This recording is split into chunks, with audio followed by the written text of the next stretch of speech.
God, hallelujah. Bilisan po natin kasi late na po tayo nagsimula ng gawain.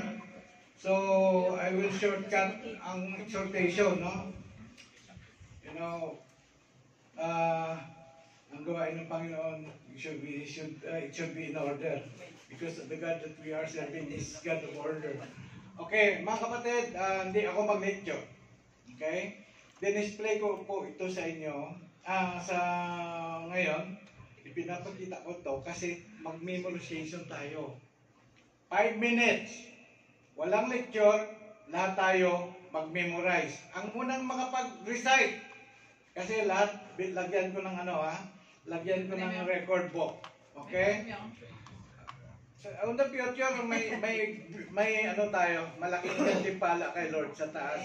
Gagamitin natin to eh. Hindi natin to paghirapan na i-memorize na walang purpose. May layunin po, no?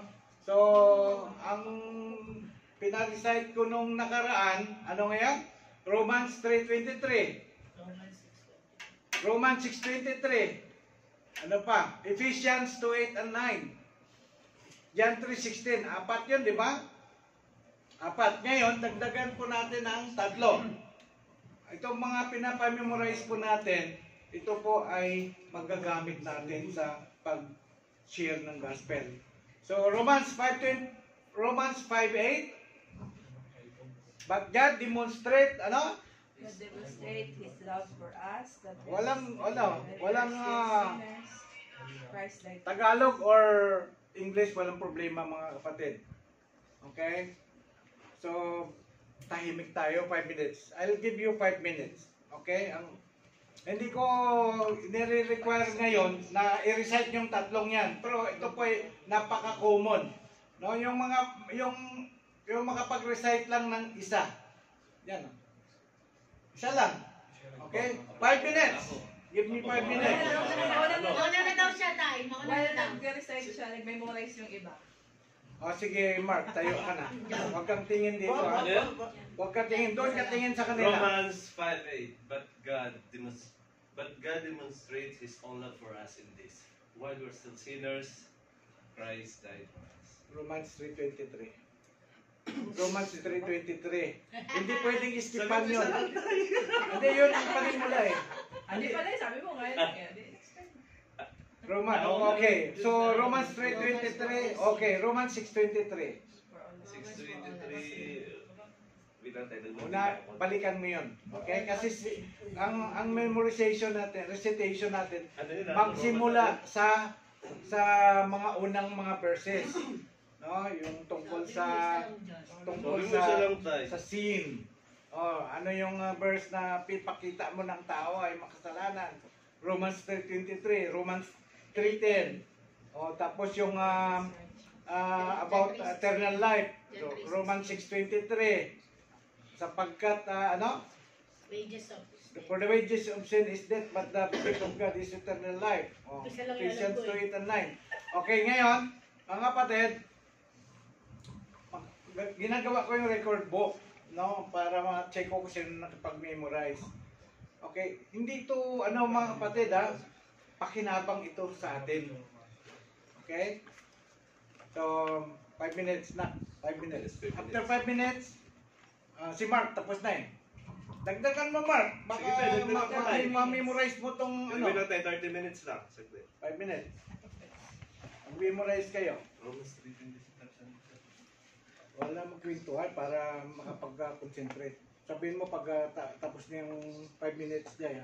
Kasi 15 minutes allocated sa akin. So I will ask for 10 minutes. 5 minutes. Memorization. Verse lang. Tayo mga verses na nauna tayo. Romans 3:23. Nandun. Romans 3:23. Romans 3. Sa chat group. Meron pala sa group.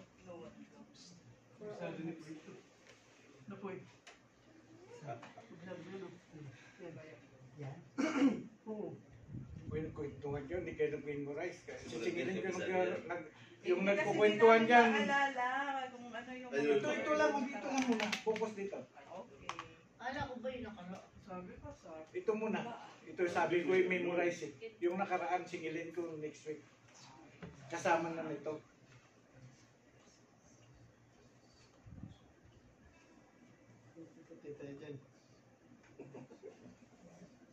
Mahina ako sa klase. Mahina sa klase. Finish or not finish. Pass your paper.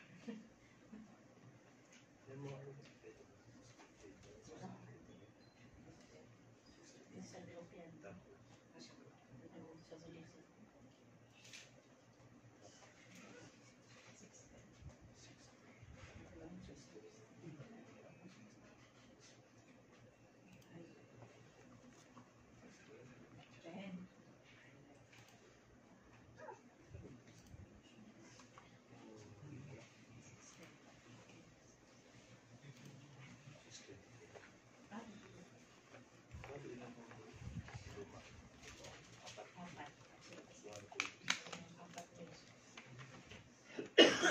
Apat ang isa. 16. 623.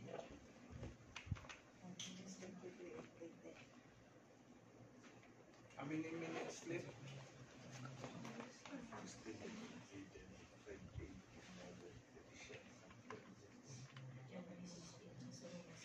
2 minutes and 26 seconds.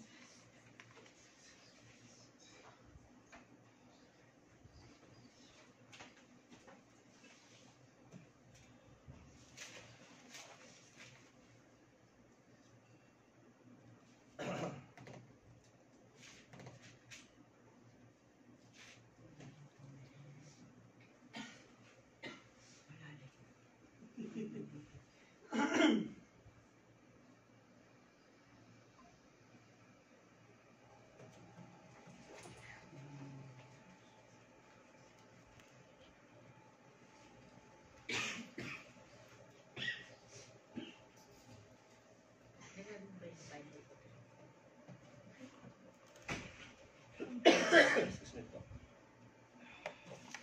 Dito nasisiyan ako. Oh, Tapos na ba 5 minutes? 20 minutes lang po.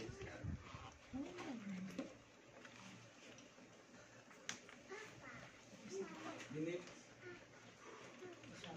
Nakabato din. 1 minute and 15 seconds.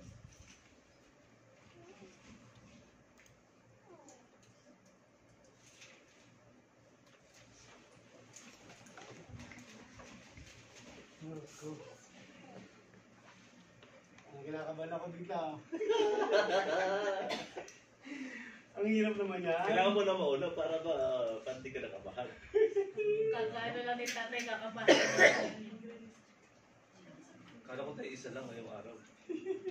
At isa lang talaga eh, no? Kung ma-memorize mo ba tatlo, maganda. Kasi hindi pa rin sa inyo. Dati kabisado ko na yan, tinalimutan ko lang. Tara!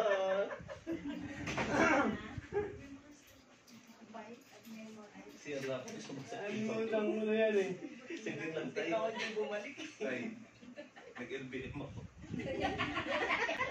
Ano makapag-concentrate, nagkukwentuhan kayo. Yung iba dyan na nag-memorize, hindi na makapag-concentrate. 5 minutes. Guys. Over? Wala na 7 seconds na lang. 5, 4, 3, 2, 1. Okay, kahit isang verse. Jai, magsimula tayo kay Jai Jai. Romans 5:8. Wait lang. Naku. But God Hindi, demonstrated. hindi, hindi. I-display mo, tapos harap ka sa kanila.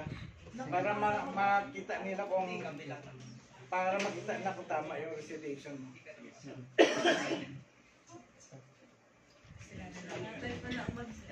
Okay.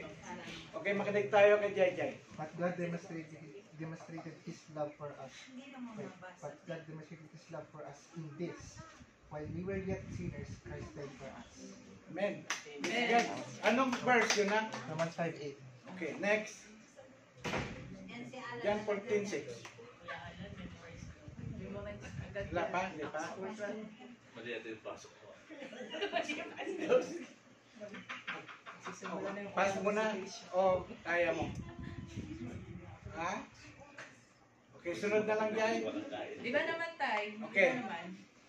Siyempre, pasturat siya. Ay, hanggang sabihin mo, pahuli ka. Pastura ka.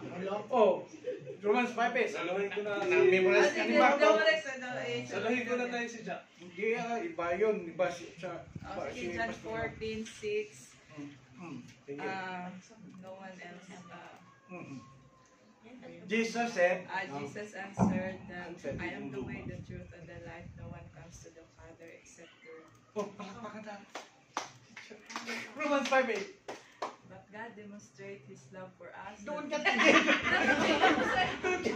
God demonstrates His love for us that while we are still sinners, Christ died for us. Additional mo, Mark. Nakadalawa ka ngayon, ha? Okay. Wala, hindi yan na-memorize. Mahaba tayo? yan. Ano ang dagdag mo? Anong dagdag mo? Romans 5:8 lang. Jan 3:16, Brad. Huwag kang papasalo. Hindi, tapos na. Alam mo na yan. Dagdag na yun. Okay. Si Bebs naman. Romans 5:8. Romans 5:8. But God's demonstrate. Ang ganda lang, alam ko tayo eh. Hanggang demonstrate ka lang. John 4:6. John 14:6. Sige, sige. Yan po. Jesus answered, I am the way, the truth, and no one comes to the Father except through me. Kulang. Kulang. Kulang. I am I am the... the truth and the life. No one comes to the Jesus Father. answered, I am Jesus the way, the answered, truth. I am The way, the truth, and the life. No one comes to the Father except through me. Through me. Okay. So, wala nang dagdag. Yan lang mo. Si Kuya... Kuya Alan, kapapasok lang daw eh. Yung mga naunang kwan, hindi na natin pasunod-sunod. Yung unang nakapag-memorize lang. Sige, sige. Pwedeng tumayo. Tama yung pasok mo, Kuya Sino yung Atoy, subok. Sige, Joe. Subok lang tayo. Romans 5:8. Doon ka tingin sa kanila. Hindi naman ang lista eh. Kasi hindi mo naman pinangalo eh.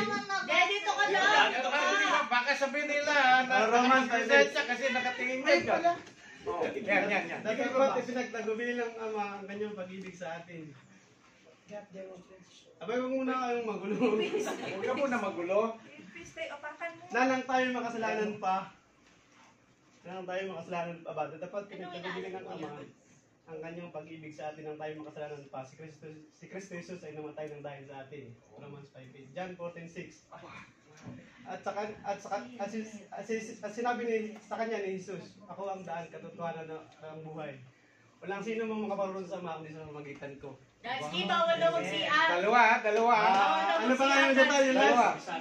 Bawal daw. Ano yung lahat? Ay, last? Last. Romans 5:8, John 14:6. Meron pa Ano daw yung isa? tatlo daw. Acts. For Acts 4:12. Acts 4:12. At sa kanino mga iba ay walang kaligtasan, ay pinagkaloob sa silong ng langit. Parang iba. Ay, hindi. At sa kanino mga iba ay walang kaligtasan. Tagalog. King At James. sa kanino mga iba ay walang kaligtasan, ay pinagkaloob sa mga tao sa silong ng langit, kundi sa pamamagitan ko. Bakit natin naman si Kuya Joke? Tatlo. Tagalog lang yun tayo. Busy Joke. Okay, next. Sino yung... Hindi alam ko rin dati, nalimutan ko lang. Okay, huwag niyong kalimutan kasi dapat nyo. Next, sino po yung kahit isa lang? Sino next? Si Ate Jen. Ate Jen. Romans 5:8. Romans 5:8. Romans 5:8. But God demonstrates His own love for us in this. While we were still sinners, Christ died for us. Then, sa John 14:6, Jesus answered, I am the way, the truth, and the life. No one comes to the Father except through me. Amen. Alam mo, paborito ni our belated Pastor Edwin. Itong Paborito niya to eh. John 14:6. Yes. Palaging kinukot niya sa preaching niya yan. At saka yung 15:15. Yan ang kaya pag narinig ko yung John 14:6, naalala ko si Pastor Edwin. Next, sino po ang mayroon pa? Kahit isa lang. Nasukat. Wala na? Okay, si Ate May. John 14:16, Jesus answered, I am the truth, the truth, the way, and the life. No one comes through Father except through me. Amen. Praise God. No, di ba? Yan ang i-share. Alam mo ba, kabayan? Alam mo ba, tayo, kung sino yung sinisira natin? Walang ibang pangalan na binigay ang dito sa silong ng langit na upang sa ikaligtas po natin maliban sa pangalan ni Jesus. Ay, si Marjan daw. Diba? Yan ang ano, ayun. Sino pa? Si Si Marjan. Ready na si Marjan eh. Marjan! Wala na. Marjan! Ito talaga kasi John 5:8. But God demonstrates His own love for us. Romans 5. Ay, Romans. Romans 5. Ay, Romans 5:8. But God demonstrates His own love for us in this, while we were still sinners, Christ died for us. Amen! Bata ba yun eh? Oo. Ito, mga pamidan. Saan yung gagamitin yung Romans 5:8? Parang John 3:16 yan. Ipapakita nyo na sa sinisira ninyo na mahal siya ng Diyos. Amen. Yan ang proof. Yan ang proof, evidence na talagang minahal tayo ng Diyos. Na nung panahon na tayo ay makasalanan, si Jesus Christ ay namatay para sa atin. Diba? So wala na po. Assignment! Si Shanelin daw. Assignment! Si Shanelin daw. Si Ate Shanelin. Ako talaga tingin ka sa akin eh. Si Shane daw tayo. Si Shane. Alam mo, Go, Shane! masaya ang ganitong may mga ganito, no? Go, Shane! Para may challenge. 46. Masaya pa. Madali lang pala. Madali. Sabi niya, Pero i-ask ko kayo dun sa Romans 3:10, Romans 3:23, Romans 6:23, Ephesians 2:8 and 9, John 3:16. Ano ko pa rin kayo doon. Kasi on the future, pag na-memorize na nyo, tuturuan ko na kayo kung paano mag-share. Magkaroon po tayo ng training sa sharing. Next, sino po yan? Si Ate Sinalin? Ate Shane. Akala ko nakalimutan. May photography mo this. John 14:6. Jesus answered, I am the way, the truth, and life. No one comes to the Father except through me. Men, palapakan natin siya. Si Kuya Alan, tatlong verse kaya niya. John 46 lang po. Sige. Jesus answered, I am the way, the truth, and the life. No one comes to the Father except through me. Tagalog, nagsumagot, Jesus. Sinabi sa kanya ni Jesus, kung ang daan katotohanan ng buhay. Iba-ibang version ng sumagot, Jesus. Okay, next Friday, mga kapatid, next Friday, i-memorize po ninyo ito para yung pag-memorize ninyo, hindi dito. No, 1 week pa lang. 1 week pa lang, minimemorize, marami kayong ma-recite. No, hindi ko pinapamemorize ito sa inyo na parang walang mangyari. May kabuluhan po ito. Malaki ang tulong nito kung nais natin i-share yung salvation sa mga kilala po natin, mahal natin sa buhay, di ba? So, kailangan maging equip po tayo para yung dahilan na isang dahilan or obstacle na hindi makapag-share ang isang Kristiyano sa mga hindi mananampalataya ay mawala. No? Yung lack of knowledge. So, ito po yung address po natin. So, hanggang dito na lang po. Thank you, Lord.